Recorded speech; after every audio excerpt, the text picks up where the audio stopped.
Jo, folk, preden gremo v ta video, bi samo rad rekel, da ta serija je sestavljena iz 4 delov in vsi 4 deli so že available na najmu websajtu, ki je šel danes live, tako da pejte na najmu website, se prijavite, lahko pogledate, tam imamo različne programe, vse je zastonj. In ja, se prijavite in imate dostop do vseh video vsebin. In kakor sem rekel, ta serija, ko se pogovarjamo o stvarih, ki so v Sloveniji, delnice, davki, kartice in vse te stvari, je že vse gor, je že vse available, tako da se sam prijavite in ja, link je v bio. Ja, se pravi, poleg teh 4 videov, ki so na websajtu, je še ful velik, v bistvu, zaslon programov. Vse smo naredili zaslon, da pač res imajo vsi dostop do tega. Sicer je veliko videov teh že na YouTubu, ampak so pač tam toliko lepš razporejeni, pa ni nobenega clickbaita, v bistvu, da je toliko lažje za učenje.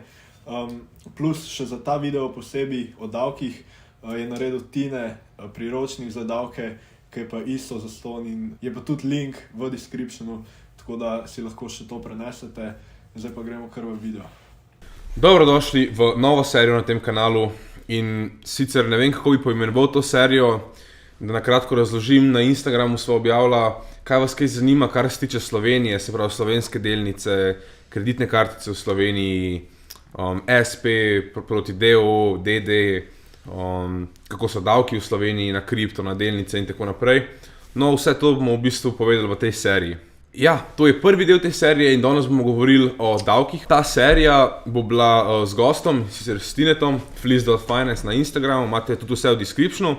In ja, to je prvi del te serije, kot sem že rekel, in danes bomo govorili bolj o davkih v Sloveniji. Zdaj pa vem, da ima Tine še en priročnik, ki so gor linki in vse bolj razložen še rabite, tako da poveš to. Ja, tako da praktično ta video, ki ga zdaj snemamo, je narejen na podlagi priročnika, ki sem ga jaz napisal. Noter je praktično napisano vse o davkih, o malih vlagateljih in zraven so vsi viri še prepopani, tako da če boste če boste imeli še kako vprašanje, pogledajte v priročnik, so vsi linki tam noter, ker mislim, bom kar jaz izkoristil to pa dal disclaimer. Nihče od nas ni davčni svetovalec, nihče od nas ni ekspert za to, tako da vse stvari, ki mi tukaj danes povemo, so podatki, ki smo jih dobili na internetu, iz drugih videov, drugih svetovalcev in v priročniku so vsi ti viri napisani, od koga smo kaj dobili, tako da če je kakšno vprašanje ali pa karkoli, najboljše, da si pogledate tja in sprašujete tiste vire. Torej, in vse, kar mi danes povemo, velja za fizične osebe, ki ne opravljajo dejavnosti. Torej, v primeru, da opravljate dejavnost, so čist druga pravila, tako da tega se mi ne bomo dotikali. Pa danes je 19. marec 2023, zdaj je zakon takšen, tako da če gledate to res pozno v prihodnosti, je lahko, da prišlo že do kakšne davčne reforme, kar se trenutno napoveduje, da bo prišla ven kmalu. Tako da, če gledate več mesecev po tem, ko je video izšel, mogoče stvari niso več veljavne. No ja, pa v bistvu, če kar začnemo, se mi zdi najbolj pogosto vprašanje. Davki, kar se tiče delnic v Sloveniji, tukaj pri delnicah, če trgujete z delnicami, jih kupujete, imamo v bistvu dva tipa davkov. Torej, prvi davek je na dividende, ta davek je 25%. No, drugi tip davkov je pa davek na kapitalski dobiček.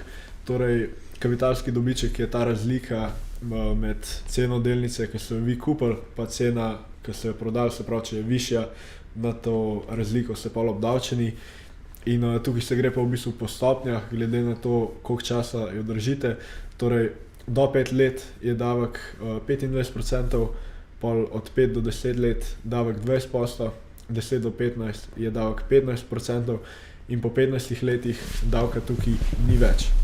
Zdaj pa v bistvu se mi zdi, da najlažje boste to razumeli na enem primeru.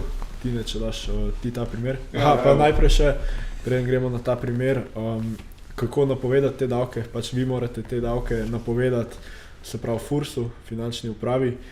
Najlažje se to naredi prek e-davkov, in pa morate jih napovedati v bistvu vsako leto, do konca februarja, se pravi za prejšnjo leto. Tako da to je to, gremo zdaj v bistvu kar na primer.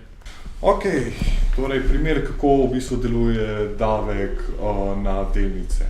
Torej, tukaj imamo na primer Jožata, on se je odločil, da bo, ali Joža, imamo tukaj Joža, si je odločil, da bo kupil delnice je naredil svoj research, je najdel eno podjetje, ki mu je bilo všeč in zdaj on hoče to podjetje kupiti. Kaj je prva stvar, ki jo mora narediti, mora si odpreti račun. Jasno, najde nekega brokerja, ki mu omogoča dostop do borze in tam lahko si odpre račun in kupi svojo delnico. In rečemo primer, da kupi 10 delnic. Ne bomo se nič po koliki ceni. In pol, rečemo, čez 6 mesecev to podjetje izplača dividende.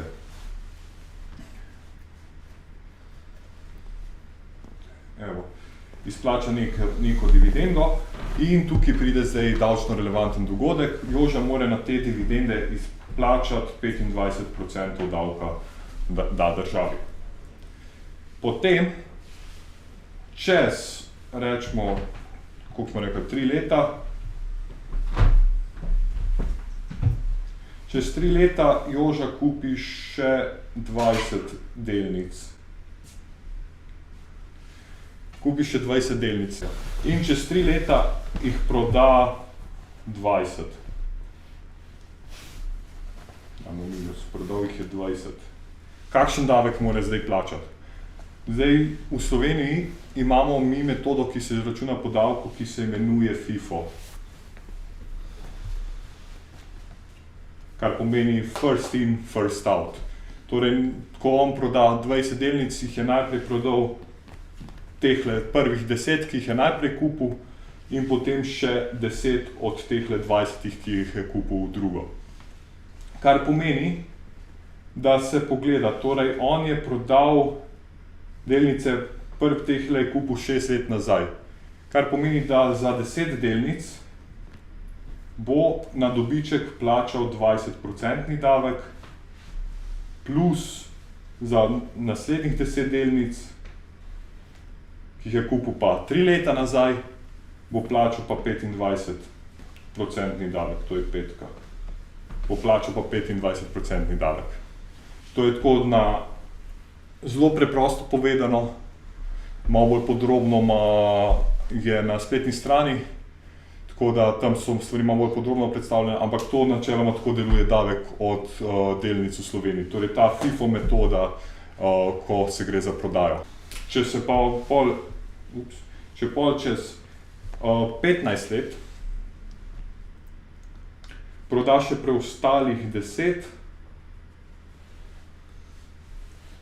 torej, kar pomeni, da je on vse skupaj držal 21 let, pa na teh 10 delnic ne bo plačal davka.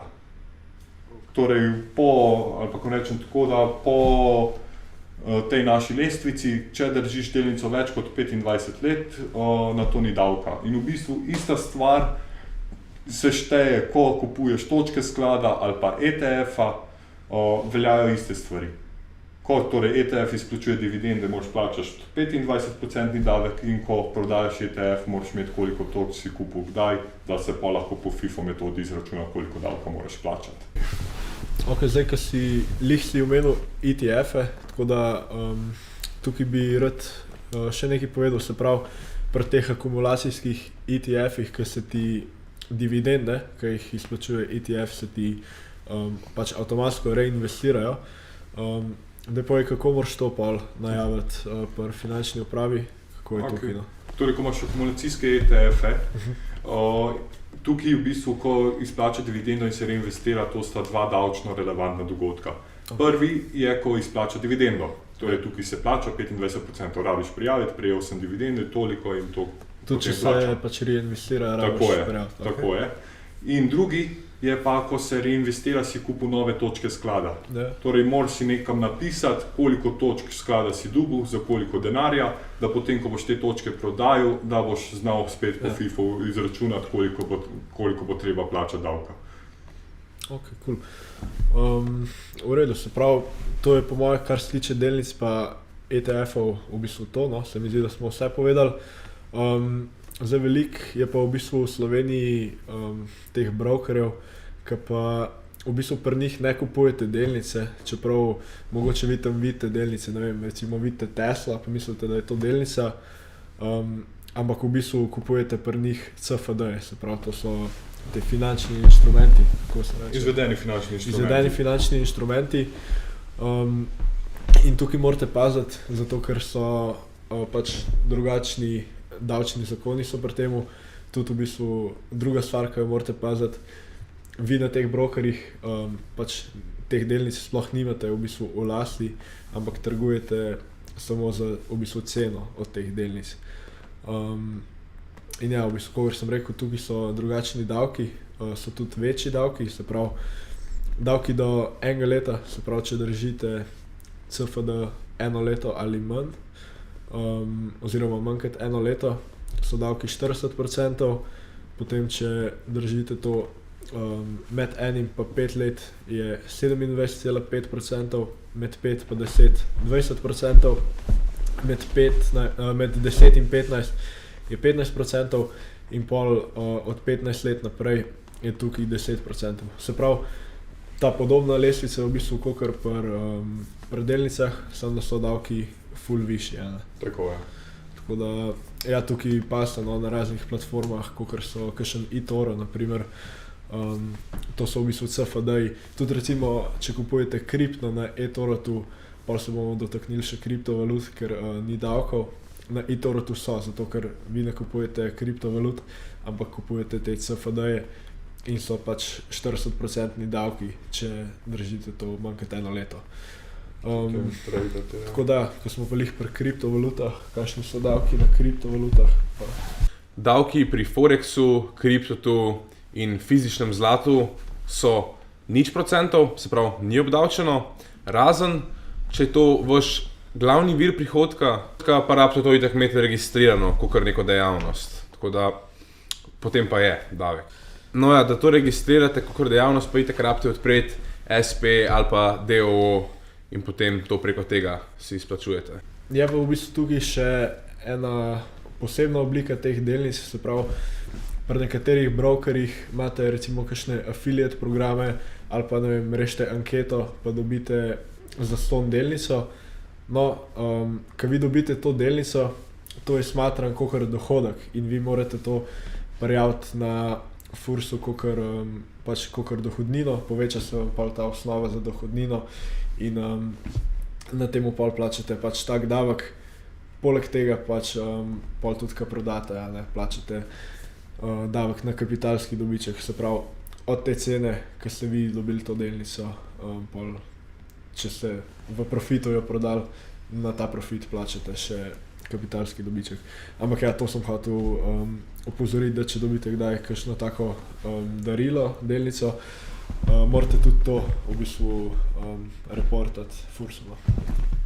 Za davke. Tako je, ja. Torej, vse, kar smo danes povedali, so, kot sem rekel na začetku, so stvari, ki smo jih mi najdeli na internetu in vse, če želite stvari videti na nek tak lep, prebavljiv način na papirju, je spodaj link za priročnik, ki sem ga jaz napisal.